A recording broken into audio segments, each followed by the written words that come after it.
Good morning students, मैं हूं आपका मैथ्स टीचर विवेक मेवाड़ा। जैसा कि हमने 12.2 में क्वेश्चन नंबर 1 कर चुके हैं, 2 कर चुके हैं, 4 कर चुके हैं, 5th कर चुके हैं और 9th कर चुके हैं। अब हमारे 12.2 में रिमेनिंग क्वेश्चंस रहते हैं 3rd, 6th, 7th और 8th। इन क्वेश्चंस में जो एक क्वेश्चन है क्वेश्चन नंबर 3rd, ये थोड़ा सा एक कॉम्प्लिकेटेड क्वेश्चन है। वैसे पेपर्स के लिए इतना इम्पोर्टेंट है नहीं है। इसको इतना लेट लेने के पीछे रीज़न ये है कि ये इतना इम्पोर्टेंट नहीं था। अगर इम्पोर्टेंट होता तो मैं इसको पहले ही करा देता, क्योंकि ये क्वेश्चन बहुत लेंथी क्वेश्चन है। तो आज हम इस क्वेश्चन नंबर 3rd के बारे में ही डिस्कशन करेंगे।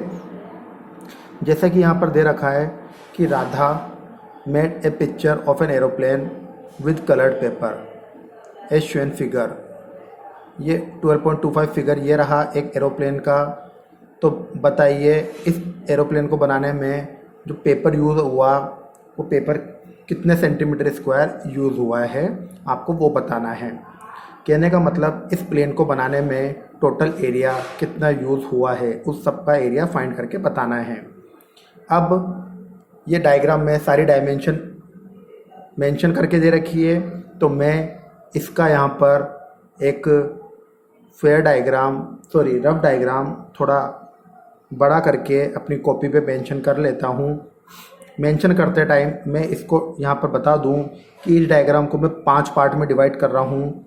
यह है फर्स्ट पार्ट, यह है सेकंड पार्ट, यह है थर्ड पार्ट, यह है फोर्थ पार्ट और लास्ट में है 5th part.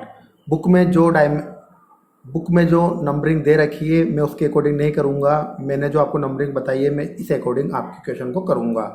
First, second, third, fourth और लास्ट है 5th। क्लियर? तो अब इसको मैं कॉपी पे लेता हूँ बड़ा फिगर करके। जैसा कि मुझे फर्स्ट पार्ट में दे रखा था कि ये एक ट्राइंगल है जिसकी 2 इक्वल साइडें है, 5 सेंटीमीटर इधर और 5 सेंटीमीटर इधर, और यहाँ पर नीचे 1 सेंटीमीटर दे रखा था। तो जैसा कि हम जानते हैं रेक्टेंगल में अपोजिट साइड्स इक्वल होती है, तो इस 1 के जस्ट सामने 1 ये यहाँ पर है, तो ये एक ट्राइंगल बन गया। तो इस ट्राइंगल का फर्स्ट पार्ट हुआ जिसकी मुझे 3 साइडें पता है, 5, 5 और 1। जैसा कि हम जानते हैं कि यहाँ पर 2 साइडें इक्वल दे रखी है, तो मैं इसको फर्स्ट वाले पार्ट को सोल्व करूँगा एक आइसोसेलेस ट्राइंगल के फॉर्मूले से। पार्ट नंबर 2 और पार्ट नंबर 3, पार्ट नंबर 2 और 3, ये मुझे इस एरोप्लेन की विंग्स दिख रही है। और विंग्स में यहाँ पर 90 डिग्री का एंगल नहीं दे रखा, लेकिन आपको मानना पड़ेगा क्योंकि विंग्स 90 डिग्री का एंगल बनाती है। ये बात आपको माननी होगी, है ना। और देखिए यहाँ पर आपको इस राइट ट्राइंगल की परपेंडिकुलर और बेस दे रखी है, एक 6 है और एक 1.5 है। सिमिलरली इधर भी देखिए ये 6 है तो ये 1.5 है। क्लियर? फोर्थ वाला पार्ट मुझे एक रेक्टेंगल का दिख रहा है। रेक्टेंगल की ये हो गई लेंथ और ये हो गई इसकी विड्थ। लेंथ 1 दे रखी है और विड्थ 6.5 दे रखी है। और 5th वाला पार्ट जो कि बनता है एक ट्रेपीजियम। तो ये 5 पार्ट अलग अलग मिलके सोल्व करने होंगे। तो हम पहले फर्स्ट पार्ट के बारे में बात करते हैं। फर्स्ट पार्ट को मैंने बाहर निकाला। फर्स्ट पार्ट में मुझे जो दिख रहा था उसकी 3 साइड्स 5, 5 और 1 है। अब इस ट्राइंगल में 2 साइड इक्वल है, तो ये हो गया एक आइसोसेलेस ट्राइंगल। और आइसोसेलेस ट्राइंगल का एरिया होता है x/2 √a² - x²/4। यहाँ पर ये जो 1 दिख रहा है ये आपके x हो गया है, और जो इक्वल साइड होती है उसको हम a सपोज कर लेते हैं। तो हमको यहाँ पर a 5 दिख पा रहा है। तो x की और a की वैल्यू जब मैं इस फॉर्मूले में पुट करूँगा, x की जगह पर 1 रखा, a की जगह पर 5 रखा, फिर x की जगह पर 1 रखा। हाफ एज इट इज़, 5 का स्क्वायर 25, 1 का स्क्वायर 1 और 4 एज इट इज़। हाफ की जगह हाफ। जब मैं यहाँ पर इसका एलसीएम लेऊंगा तो मैंने आपको पहले भी बताया था कि मैं डिनोमिनेटर को मल्टीप्लाई कर देता हूँ। 1 और 4 को मल्टीप्लाई करा तो 4, फिर मैं करता हूँ इनको क्रॉस मल्टीप्लाई, 25 को 4 से करा तो 100, 1 को 1 से करा तो 1, हाफ एज इट इज, 100 में से 1 को माइनस करा तो 99 और 4 एज इट इज, फिर हाफ एज इट इज, √99/4 भी एज इट इज, ओके, फिर ये हाफ एज इट इज।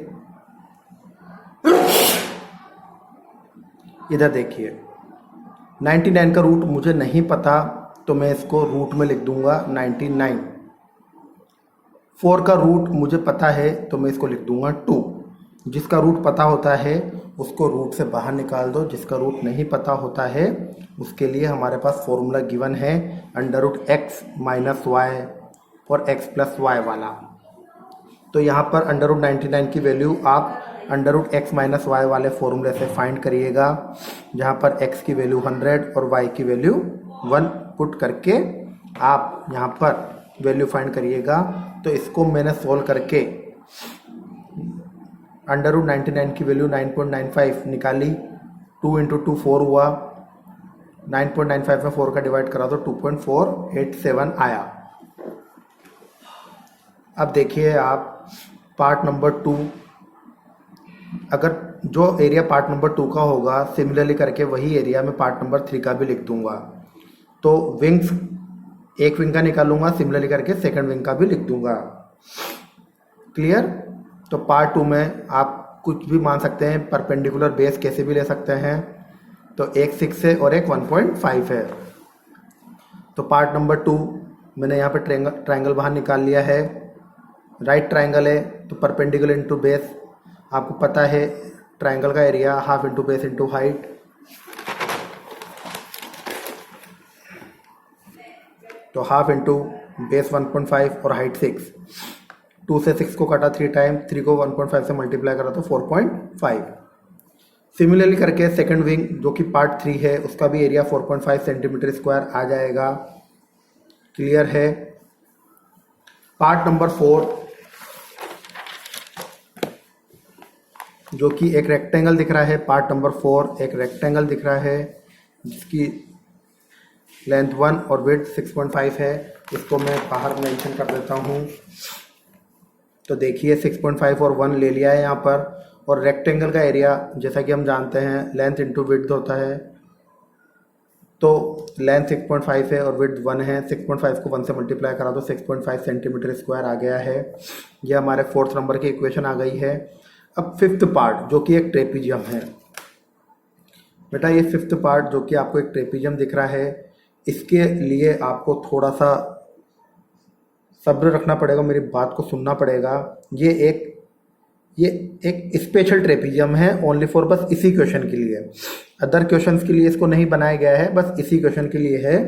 अब आप देखिएगा यहाँ पर ये स्पेशल कैसे बना, इधर समझिएगा फिर मेन डायग्राम पे आइएगा। आपको यहाँ पर जो डायग्राम मेंशन कर रखा है उसके अंदर यहाँ पर 1 दे रखा है और यहाँ पर 2 सेंटीमीटर दे रखा है। क्लियर? इसकी दोनों नॉन पैरेलल साइड 1 1 दे रखी है, ये आपने 1 और यहाँ पर भी 1 बना दी। जैसा कि देखो यहाँ 1, यहाँ 2, यहाँ 1 और यहाँ पर 1 दिख पा रहा है। जैसा कि मैंने आपको पहले भी बताया था, अगर आप हमेशा इस पॉइंट से एक लाइन ड्रॉ करते हैं इसके पैरेलल, ये मैंने आपको सिखाया था। अब ये 1 हुई तो ये भी 1 सेंटीमीटर हो गई। देखो यहाँ से ये इसको मेन डायग्राम में दिख पा रहा है, ये 1 है तो इसके जस्ट सामने वाली अपोजिट साइड ये भी 1 हो गई। जैसा कि देखो यहाँ पर मेन डायग्राम में दिख पा रहा है, ये 1। 2 में से 1 को सब्ट्रैक्ट करा तो ये 1 हो गया, तो 2 में से 1 को सब्ट्रैक्ट करा तो ये रहा 1। क्लियर है? अब बस इसी क्वेश्चन में, क्योंकि आपको इसमें टाइम बचाना है बेटा, क्योंकि पहले ही ये question part 1, part 2, part 3, part 4 का हो चुका है। अब पार्ट 5 आप चाहो तो क्वेश्चन नंबर 9 की तरह मैंने जो कंसेप्ट सिखाया था वैसे भी निकाल सकते हो, ट्रेपीजियम का कंसेप्ट लगा के भी निकाल सकते हो, लेकिन उससे आपका क्वेश्चन फिर से एक पेज का बन जाएगा। अब मैं बस यहाँ पर टाइम बचाने के लिए आपको इस लॉजिक से इसको सिखा रहा हूँ। अभी जैसा आपने यहाँ से लाइन खींची वैसे ही आप इस पॉइंट से भी इस तरफ एक लाइन ड्रॉ कर दो। अब देखिए ये वाली लाइन इस वाली लाइन के पैरेलल हो गई। अब इसके 1 होने से ये भी 1 हो गया, इसके 1 होने से ये भी 1 हो गया, पैरेललोग्राम की वजह से। अब जैसा कि आप देख पा रहे हैं, इस ट्राइंगल की तीनों साइड इक्वल है, 1 1 और 1। क्लियर। दूसरा ट्राइंगल मुझे यहाँ पर दिख रहा है, जैसा कि मैं देख पा रहा हूँ यहाँ पर भी इसकी तीनों साइड इक्वल है, 1 1 और 1। तो इक्विलेटर ट्राइंगल हो गया ये दूसरा। फिर यहाँ पर फिर से देखिए कि यहाँ पर भी 3 साइड है, 1 1 और 1। तो ये पूरा ट्रेपीजियम मिलकर एरिया, तो इस पूरे ट्रेपीजियम का एरिया को मैं यूँ कह सकता हूँ कि मुझे यहाँ पर 3 इक्विलेटर ट्राइंगल बनते हुए दिख रहे हैं ट्रेपीजियम में। फर्स्ट ट्राइंगल, सेकंड ट्राइंगल और थर्ड ट्राइंगल। इन तीनों ट्राइंगल के एरिया को जब मैं जोड़ दूंगा तो मेरा ट्रेपीजियम का एरिया बन जाएगा। तो मैं यहाँ पर 3 इक्विलेटर ट्राइंगल का एरिया फाइंड कर लूँगा, तो वो ट्रेपीजियम के एरिया के बराबर कहलाएगा। तो 3 की जगह 3, इक्विलेटर ट्राइंगल का एरिया हमने पढ़ा है √3/4 इंटू साइड का होल स्क्वायर। 3 की जगह 3, √3/4 एज इट इज। साइड की वैल्यू 1 है, यहाँ पर 1 पुट कर दी। 3 की जगह 3, √3 की वैल्यू 1.73 होती है और √2 की 1.41। ये बात आपके चैप्टर नंबर 1 में आएगी, इसको आपको हमेशा याद रखना है, ये कंपलसरी वैल्यू है। 1.73, इन दोनों को मल्टीप्लाई करा 5.19/4 और 5.19/4 में डिवाइड करा तो 1.2975 सेंटीमीटर स्क्वायर आता है। अब जैसा कि मैं आपको फिर कहना चाह रहा हूँ, चाहो तो आप इस मेथड से फाइंड करो, या फिर आपने क्वेश्चन नंबर 9 में ट्रेपीजियम का एरिया फाइंड करना सीखा है, उससे भी आप निकालोगे तो निकाल तो लोगे, लेकिन बहुत ही ज़्यादा कॉम्प्लिकेटेड हो जाएगा और पेपर में इतना टाइम होता नहीं है कि हम इतना कॉम्प्लिकेटेड करें। पहली बात तो ये है कि ये क्वेश्चन कभी पेपर में आता है ही नहीं, क्योंकि ये है ही इतना लेंथी क्वेश्चन। अब हमको इस पूरे एरोप्लेन का क्वेश्चन एरिया निकालना है। तो एरोप्लेन का एरिया फाइंड करने के लिए मैंने आपको जैसा कि बताया, एरिया ऑफ प्लेन क्या होगा, सारे पार्ट्स का एरिया को ऐड कर दो, पार्ट 1, पार्ट 2, पार्ट 3, पार्ट 4 और पार्ट 5, सारे के एरिया को ऐड कर दो तो पूरे एरोप्लेन का एरिया आ जाएगा। पार्ट 1 का एरिया हम निकाल चुके हैं 2.4875, पार्ट 2 का 4.5, पार्ट 3 का 4.5, पार्ट 4 6.5 और पार्ट 5 1.2975। जब इन पांचों को ऐड करूंगा तो 19.2845 सेंटीमीटर स्क्वायर आएगा, जिसको कि आपको अप्रॉक्स में लिखना है, क्योंकि पीछे जो आंसर दे रखा है वो आंसर 19.4 समथिंग दे रखा है और यहाँ पर हमारा 19.2845 आ रहा है। तो कहीं ना कहीं पॉइंटों में अप्रॉक्स लगाने से एक्यूरेट आंसर मान लिया जाता है, क्योंकि हमने पॉइंट को कितनी डिजिट तक लिया है वो उस चीज़ पर डिपेंड कर पाता है। तो आज का ये क्वेश्चन नंबर 3 कुछ ज़्यादा ही लेंथी क्वेश्चन है, आप इसको पढ़िएगा, कॉपी में उतारिएगा, लेकिन पेपर के लिए ये इतना इम्पोर्टेंट क्वेश्चंस नहीं हैं, तो इस पे ज़्यादा फोकस मत करिएगा। कल के लेक्चर में हम 12.2 को ख़त्म करेंगे, फिर उसके बाद हम चैप्टर नंबर 1 को प्रिपेयर करेंगे। आपको टाइम मिले तो आप पहले से ही चैप्टर नंबर 1 को बैठ के पढ़ लेना है ना। ओके बेटा, थैंक यू।